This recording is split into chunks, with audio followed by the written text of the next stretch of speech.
중국 사극에서는 고구려에 대한 직접적인 묘사를 피하는 경향이 강합니다. 수양제를 주연으로 한 드라마 수당연희에서도 고구려에 대한 언급은 단 한 번에 그치며 그 역시 고구려 사신의 거처를 마련해 주었다는 양광의 대사에 불과합니다.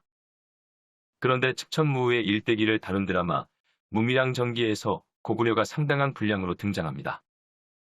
39화부터 언급되다가 45화에서는 직접적으로 등장하기 시작하는데 한국의 눈치를 본 것인지 인명과 지명이 모두 교체되어 나옵니다.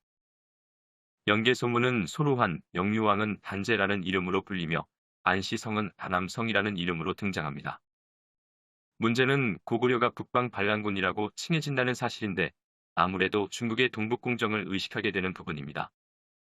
실제로 고구려 원정을 반대했던 방열령이 수나라군의 시체가 북방 변경의 산을 이루던 때가 엊그제라고 말하는 대사와 수양제가 무능해서 졌던 전쟁이라는 반론으로 볼 때 극에서 언급되는 북방 반란군은 고구려를 말하는 것이 확실합니다.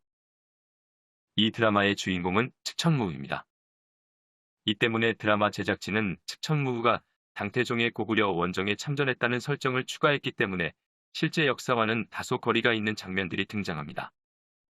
드라마에서 당군은 파죽지세로 안암성까지 진군했지만 고구려 15만 대군의 공격을 받아 위기에 처해 있었습니다. 드라마에서는 15만 대군의 지휘관으로 유배관이라고 하는 고구려 장군이 등장하는데 이 인물은 고구려 북구욕살 고연수를 모티브로 한 것으로 보입니다. 반면에 당나라 장수로는 우리에게도 익숙한 서린기가 등장합니다.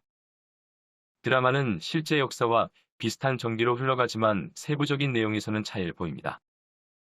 당태종이 고구려 15만 대군을 물리친 주필산 전투에 대한 내용도 역사적 사실과 완전히 다르게 묘사됩니다.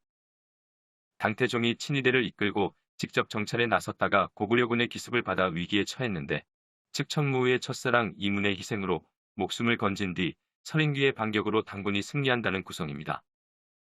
게다가 고구려군에 의해 부상을 당한 당태종이 군영에서 측천무후의 병간호를 받으며 사랑을 나눈다는 내용까지 있으므로 더 이상 역사 왜곡을 논하는 자체가 부적절해 보입니다. 그러나 이후 안암성 함락에 실패하고 철군한다는 전개는 대체로 역사적 사실에 부합하는 부분입니다. 중국 드라마인 만큼 당태종에 대한 미화가 극심하기는 하지만 고구려와의 전쟁에서 당태종이 패배했다는 사실만큼은 왜곡하지 않았습니다. 안암성 전투에서의 지속적인 패배로 사상자가 넘쳐나며 심지어는 부상자가 너무 많아 치료가 어려운 병사들은 포기하고 있다는 상황이 연출되기도 합니다. 이런 비극적인 상황을 두고 볼 수 없던 측천무후가 직접 당태종을 설득해 회군을 결정하게 한다는 전개로 이 드라마에서 당태종의 고구려 원정은 마무리됩니다.